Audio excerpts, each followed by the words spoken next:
দিতে পারলে আপনি আমাকে ফাঁসি দিন, কারণ ধর্ষণ সমাজে থাকলে আমার বেঁচে থাকার অধিকার নাই। আপনারা পুরুষ সমাজ এমন ভাবে নিচু স্তরে চলে গেছেন যে আপনাদেরকে দেখে পশুদের থেকেও ভয়। সম্পূর্ণ দেখুন, ভিডিওটা দেখলে আপনি বুঝতে পারবেন আপনিও ঘরে বসে থাকতে পারবেন না, কারণ আপনারও বাসায় মা আছে, বোন আছে, আপনারও এরকম অবস্থায় পড়তে হতে পারে বাংলাদেশে। এখন যদি আপনি রাজপথে না নামেন তাহলে কিন্তু পরবর্তীতে আপনি পস্তাবেন।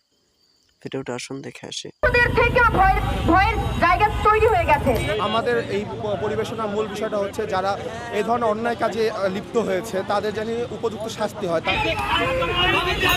বাংলাদেশের মতো দেশে জন্ম নিয়ে ওরা ধর্ষকদের শাস্তি চায়। আইন নাই, কোনো বিচার নাই, বিচার নাই, কোনো আইন নাই, দেশে কোনো বিচার নাই, দেশে কোনো আইন নাই, দেশে কোনো বিচার নাই, কোনো আইন নাই, দেশে কোনো বিচার নাই।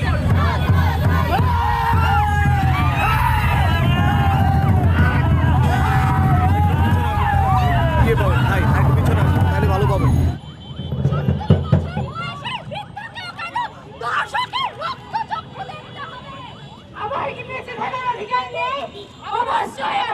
মেয়েদের যে আটকানো, এর পরেও কিছু মেয়ে বের হয়, তাদের সাহসিকতাকে আমরা ধন্যবাদ জানাতে চাই। যেসব মেয়েরা এত কিছু ফেস করেও বের হয়, তাদের প্রতিবাদটা জানায়।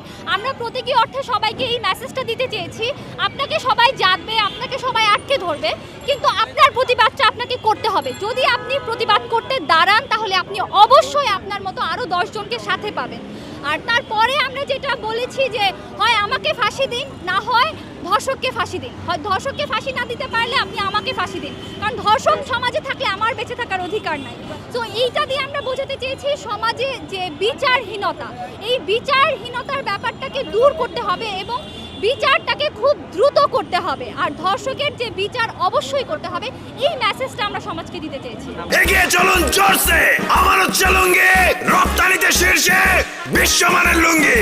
মূলত মূল বিষয়টা হচ্ছে যে বর্তমানে বাংলাদেশে যে বিভিন্ন ধর্ষণের বিষয়ে আমরা খবর পাচ্ছি, সেটা আসলে খুবই দুঃখজনক বিষয়। কারণ একটা স্বাধীন দেশ হিসাবে হওয়ার কারণে যেমন নারী পুরুষ দুজনের সমান অধিকার আছে যে তারা কিভাবে চলবে, কিভাবে তাদের জীবনকে অতিবাহিত করবে, কিন্তু তারা প্রশ্নবিদ্ধ হচ্ছে। সেখানে নারীরা সন্ধ্যার পর এমনকি দিনেও তারা বের হতে ভয় পাচ্ছে, তাদের নিরাপত্তার সংখ্যা রয়েছে, এমনকি ছেলেদেরও ক্ষেত্রেও। যার কারণে আমাদের এই পরিবেশনার মূল বিষয়টা হচ্ছে যারা এই ধরনের অন্যায় কাজে লিপ্ত হয়েছে তাদের যেন উপযুক্ত শাস্তি হয়, তারা যেন সমাজে আর কোনো ধরনের বিশৃঙ্খলা তৈরি করতে না পারে। এবং তার সাথে আমরা যারা সচেতন নাগরিক আছে, আমরা নিজেদেরকে সচেতনভাবে আমাদের সমাজে তৈরি করার জন্য অবশ্যই যেন এগিয়ে আসি। আমরা নিজ জায়গা থেকে নিজেদের দায়িত্ব পালন করি, তাহলে অবশ্যই আমরা বলতে পারবো দৃঢ় কণ্ঠে যে আসলে বাংলা স্বাধীন হয়েছে। 4-5টা ছেলে সুন্দর করে বসে থাকে,